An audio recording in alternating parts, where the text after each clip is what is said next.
500,000. Betul?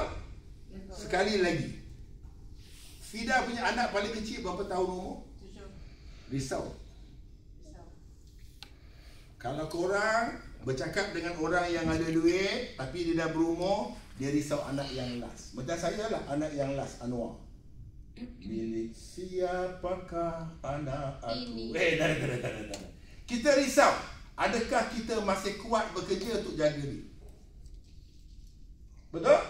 Anak yang nombor 1, nombor 2, kita tengah power, tak ada masalah. Anak yang last. Siapa nama anak yang last?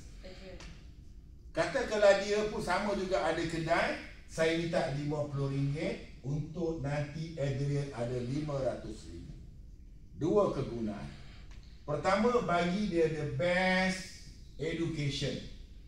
Bagi the best university yang dia boleh belajar. Yang kedua, cakap dengan dia, kita jadikan dia untuk dia modal to start the business. Sedia berhad dia, katakanlah dia ada scholarship, maka kita gunakan RM500,000 tadi untuk dia set up dia punya business. Dan sebenarnya kalau dia jadi doktor pun macam mana saya, nak buka klinik renovation RM500,000. Itu tak termasuk yang dia kena bayar lah, dia punya mesin apa macam-macam lagi dia kena bayar. Itu tak masuk. Jadi maknanya untuk anak yang last, Adrian kenapa saya ulang banyak kali Adrian? Saya nak bagi dia rasa, saya nak cerita pasal anak yang dia sayang.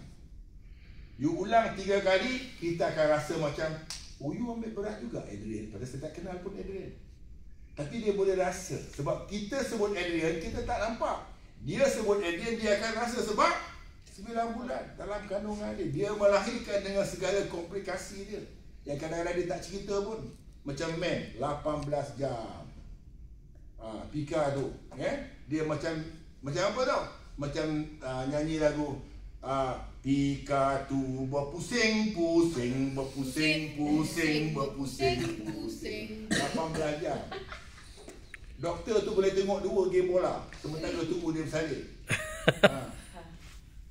Semua tanda pecah, semua dah keluar dah, tapi dia tak mau keluar.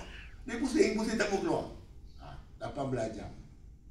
Lepas tu Pika kata apa? Pika 18 jam baru keluar. Anak Pika lagi teruk 24 jam. Baru kau tahu susah jaga anak. Aku kata, tak naklah beranak lagi bang. Dia dengan tak nak lagi beranak mak. Sembang. Tahun depan dengan iya. Okey, balik kepada tadi. RM50, 2 idea. Pertama, 1 juta untuk kebajikan ataupun charity. Satu lagi, RM500,000 untuk anak tersayang. Is it a good idea? Jadi Fida jangan jual yang lain. Masalah dia kadang-kadang nak medical card, boleh? Dengar dulu.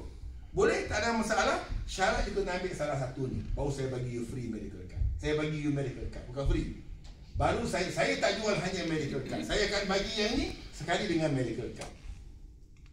RM5 sehari je tak mak. Bukan susah pun, betul? Jangan Razik, RM5 sehari je.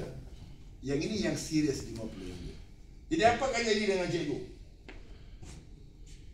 Mari kita buat matematik.